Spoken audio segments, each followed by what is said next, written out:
Hi all అందరికీ నమస్కారం. నేను మీ చిరంజీవి. సో ఇప్పుడే అమెజాన్ ప్రైమ్లో ఎప్పుడో మూవీ చూస్తున్నాను. నిఖిల్ గారు యాక్ట్ చేసిన మూవీ.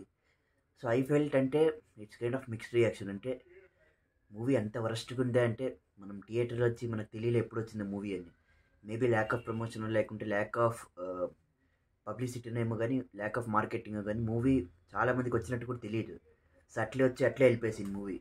సో థియేటర్లో పెద్దగా ఆడలేదు. But even I mean normal reviewers కూడా అందరూ నెగిటివ్ టాక్ వచ్చింది మూవీకి. అండ్ అంతేం బాగాలేదు అన్నారు. బట్ నాకు కూడా అదే ఫస్ట్ హాఫ్ అంతా అదే అనిపించింది. అంటే స్టోరీ ఎటు వెళ్తుంది, ఏమి ఇద్దరు అమ్మాయిలని తెస్తారు స్టోరీలో. సో ఒక్క అమ్మాయి ఆబ్వియస్లీ రుక్మిణి వసంత్ గారు మెయిన్ హీరోయిన్ మూవీలో.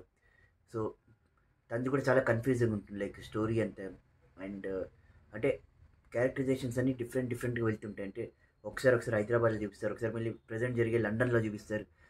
సో అట్లా వేరియస్ బ్యాక్డ్రాప్ జరుగుతుంటుంది. సో అట్లా డిఫరెంట్ వేస్లో వెళ్తున్న స్టోరీకి మళ్ళీ ఇంకొక హీరోయిన్ వస్తుంది. అంటే తను ఒక ఫ్రాడ్ స్టార్ ఉంటుంది మూవీలో. సో తను ఎందుకు ఉంది, ఏమి ఒక పాయింట్ ఆఫ్ టైంలో ఏమంటే లైక్ ఈవెన్ సెకండ్ హాఫ్ వరకు కూడా మీకు అర్థం అవ్వదు. సో ఫస్ట్ నుంచి స్టార్ట్ అయ్యి సెకండ్ హాఫ్ ఒక 10-15 మినిట్స్ దాకా కూడా మీకు అంతేమీ అర్థం అవ్వదు స్టోరీ ఎటు వెళ్తుంది, ఏమి రుక్మిణి వసంత్ గారు ఎందుకున్నారు, ఐ మీన్ తను మెయిన్ క్యారెక్టర్ కదా, ప్లస్ ఇంకొక అమ్మాయిని ఎందుకు తెచ్చినారు, తను ఎందుకు మోసం చేస్తున్నారు, ప్లస్ విలన్ గ్యాంగ్ ఎందుకున్నారు, వాళ్ళు ఎందుకు ఊరికే టైంపాస్ చేస్తున్నారు మూవీలో. సో అవన్నీ కూడా మీకు లిటరలీ ఒక 1 అవర్ ఒక 15-20 మినిట్స్ దాకా కూడా మీకు అట్లే అనిపిస్తుంది మూవీ. లిటరలీ ఒక ఎంగేజింగ్ ఏముంటుంది అంటే ర్యాండమ్గా ఎటు పడితే అట్లా వెళ్తుంటుంది screen play. But last 40 minutes of the movie నిజంగానే చాలా బాగుంది. అండ్ లిటరలీ అంటే స్టోరీ ఒక్కొక్కటి అన్వీల్ అవుతుంటుంది మీకంటే. అంటే ఒక్కొక్కటి బయటపడుతుంటుంది ఏమి ఎందుకు, ఏమి ఆ ఫ్రాడ్ స్టార్ అమ్మాయి ఎవరు, ఆ విలన్ ఎవరు, రుక్మిణి వసంత్ గారు తను ఎందుకున్నారు. సో తనకి ఐ మీన్ తను నిఖిల్ గారు like main heroine of the movie కదా. సో అట్లనే లైక్ జస్టిఫై చేస్తున్నారు లైక్ లాస్ట్లో వాళ్ళిద్దరు main characters of the movie. And వాళ్ళిద్దరితోనే రివాల్వ్ అవుతుంటుంది movie.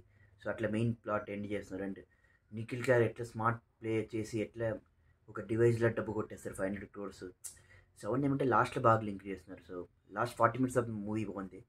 And first 1 hour 10-15 minutes like మీకు అంటే ఏదో బోర్ కొట్టదు కానీ ఏదో జరుగుతుంటుంది, ఏం లింకేజ్ ఉండవు స్టోరీలో. బట్ లాస్ట్ 40 మినిట్స్ బాగా కనెక్ట్ చేస్తున్నారు, అది నాకు బాగా నచ్చింది. So but over it's good. Like అంటే లైక్ ఓటీటీలో చూసేదానికి లైక్ మనకి మంచి టైం పాస్ అవుతుంది. And we can definitely watch in OTT.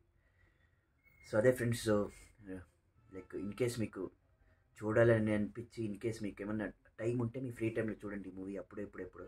It's not as bad movie as what we got the reviews. But ఒకసారి అయితే డెఫినెట్ చూడొచ్చు. అండ్ లాస్ట్లో ఏమంటే అన్ని డాట్స్ అయితే కనెక్ట్ చేస్తున్నారు. సో అంతే ఫ్రెండ్స్, ఇదే నా ఛానల్ సింపుల్ రివ్యూ ఆఫ్ అప్పుడెప్పుడు. సో నా ఛానల్కి లైక్ చేయండి, షేర్ చేయండి, సబ్స్క్రైబ్ చేయండి. జై హింద్.